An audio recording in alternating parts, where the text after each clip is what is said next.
સુરત શહેરમાં સ્નેચરોનો આતંક 5 ઓગસ્ટના રોજ ચોક બજાર વિસ્તારમાં થયેલી પર્સ સ્નેચિંગનો ગુનો ઉકેલાયો। દંપતી ઓટો રિક્ષામાં સ્ટેશનથી પોતાની ઘરે પરત ફરી રહ્યા હતા। જે વેળાએ મોટરસાયકલ પર આવેલ બે ઈસમોએ પર્સની સ્નેચિંગ કરી હતી।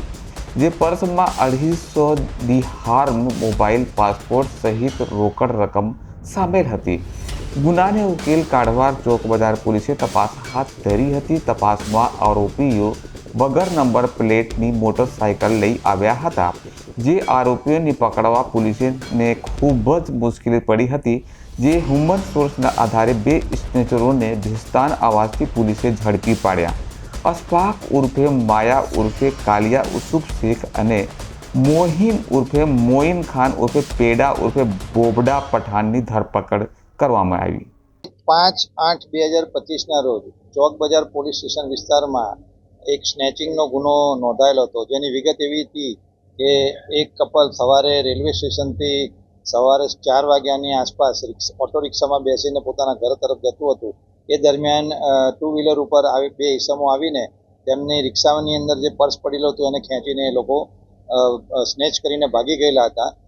જેની અંદર એક મોબાઈલ, 2 પાસપોર્ટ, ઇન્ડિયન કરન્સી 6000 રૂપિયા અને 250 દિરહામ એ લોકોના પર્સમાં હતા। આ સ્નેચિંગનો ગુનો ચોક બજાર પોલીસ સ્ટેશનમાં દાખલ થયેલો હતો। જેમાં પોલીસની અલગ અલગ ટીમો આમાં કામે લગાડી હતી, કારણ કે આરોપી થોડા શાતિર હતા।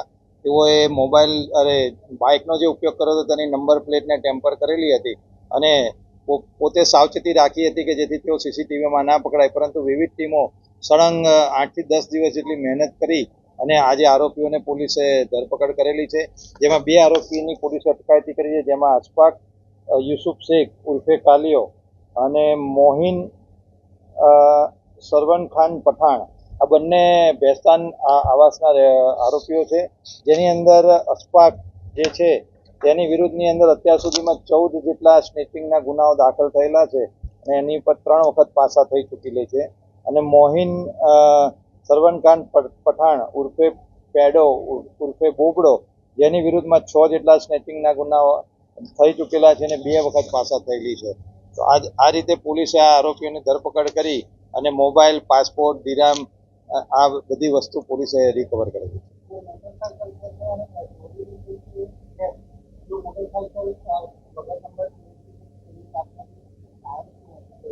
આ લોકોએ ગુનો આચરવા માટે કોઈ એક જગ્યાએ જે બાઇક પડેલી હતી એ બાઇક એ લોકોએ ઉઠાવી એની નંબર પ્લેટ પર પટ્ટી લગાડી દીધી અને પછી ગુનો આચરીને બાઇક જ્યાં પડેલી હતી ત્યાં પાછી મૂકી દીધી હતી।